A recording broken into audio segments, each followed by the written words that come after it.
Es jums pastāstīšu, kas mums bija jauns. Mums atbrauca ciemiņi, respektīvi, ja gribam būt precīzāki, jauns apkalpojošais personāls ēzelīšiem. Un tieši ļoti labā taimingā, jo Salamija un Lilija ies ar Artiņu izjādē un vajag kādu, kurš novērsīs uzmanību un kalpos mazajiem šmurguļiem. Atcerēsimies, kad iepriekšējā reizē Bulciņā izrauda 2 stabus un skrēja ar viņiem pa laukumu. Īstenībā man pa pārsteigumu Bulciņu uzvedās ļoti labi. Vismaz pirmajā daļā. Lai aiziet līdz laukumam, mums vajadzēja nedaudz pakaļ spiedziņu, jo bulkamats spītīgums nebija ieslēdzis 4x4 režīmu. Bet pa lielām šaibām skatoties, mums gāja tā kā pa sviestu, ņemot vērā, ka bulka ir bulka. Viņas jaunā kalpona Laura oriģināli vispār nav zirgu cilvēks. Starp citu, viņa Liepājā strādā pa frizieri un skatoties uz viņas apņēmību un pacietību, dalai vai kas jums tur būtu uz tās galvas noticis, es domāju, ka viņa varētu tikt galā. Bet jā, viņa ļoti organiski tika galā ar Bulciņu vāģi, kamēr Salčuks taisīja savus baby steps jājam zirgu karjerā kopā ar Artiņu, un rekutē Bulciņai jau bija vesela čupa ar kalpiem. Tā, ka nodzen katru mušiņu, katru dunduriņu, kase priekšā pakaļā burtiski.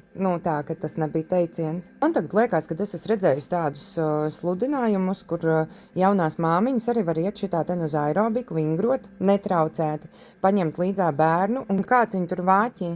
Te bija ļoti interesanta situācija ar to, kad es pušot Salamīnu, netīšām iepūtu dunduru līdzekli Artai arī acī, bet nestrādāju uz aci. Dundurs acī.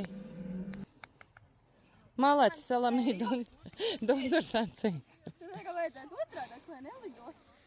Man kaut kā ielido. Es vispār sāku domāt par to, ka man varbūt vajag tomēr tās dundurbumbas pamēģināt. Bet varbūt man pietiek ar Artiņas acīm. Nevar zināt. Vai arī pieņemsim ar šādu ten komplektiņu kukaiņu atbaidīšanai ļoti efektīvs. Bulciņi var vienkārši stāvēt un čilot, un šeit tiek, piemēram, ķerts lielais dundurs. Vai nav skaisti? Un strāps 2 tā kā labi ieļots mehānisms vienkārši cīnījās pret kukaiņiem. Un plus vēl bulkāniņam bija desintizācijas pasākums ar cepurīti. Ļoti vērtīgi. Un atgriežoties pie Salčika, Salčiks visu darīja ļoti labi, viņa bija ļoti paklausīga, atsaucīga un izdarīja pilnīgi visu, ko no viņas prasīja. Un jā, man sirds atkal gavilēja. Tad jau mēs devāmies mājās pēc otrā aerobikas dalībnieku komplektiņa. Lilopāts izskatījās pēc riktīgākā, rižākā svināra vispār kāds var būt. Viņai nācās nomazgāt degunu pirms tam, jo, kā var redzēt, viņai ļoti garšo likids. Un Laura tika pie sava nākamā auklējumā objekta. Zin, kā bija, es īstenībā viņu brīdināju pa bulku, ka tas ir mazais dēmons un ka šis ten ir Angel Baby. Īstenībā dzīvē viss bija citādāk, jo nezinām iemeslu dēļ Kriukšķītī bija akal iemiesojies kaut kāds, kas viņai tur bija čupakabra, nē. Kas viņai bija iemiesojies? Gremlins kaut kāds? Jā, viņa nemācēja vispār uzvesties. Viņa ik pa laikam mēģināja tēlot, ka viņa ir nepatiesi apmelotā, bet arī ar šito ten Laura ļoti labi tika galā.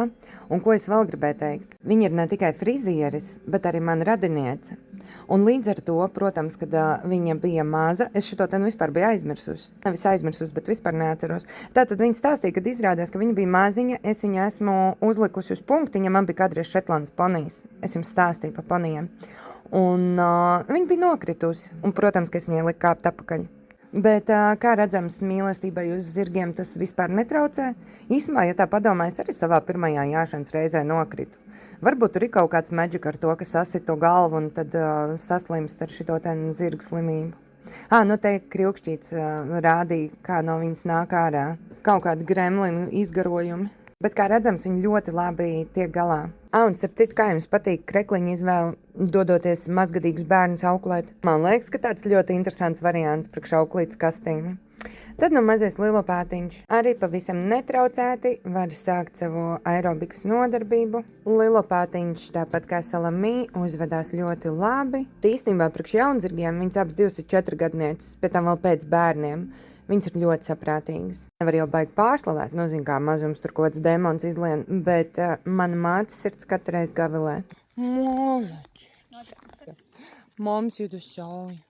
Šits bija ļoti labs. Lūdzu, dēmonu uz izēju. Lilija, tavs bērns ir dēmons. To tu vari iedomāties. Un pabeidzām mēs šito ten pasākumu uz Ziemassvētku galdautu ar ķirsīšu sīrupu un ķiršu kūciņu un nenosakāmas izcelsmes dzērieniem.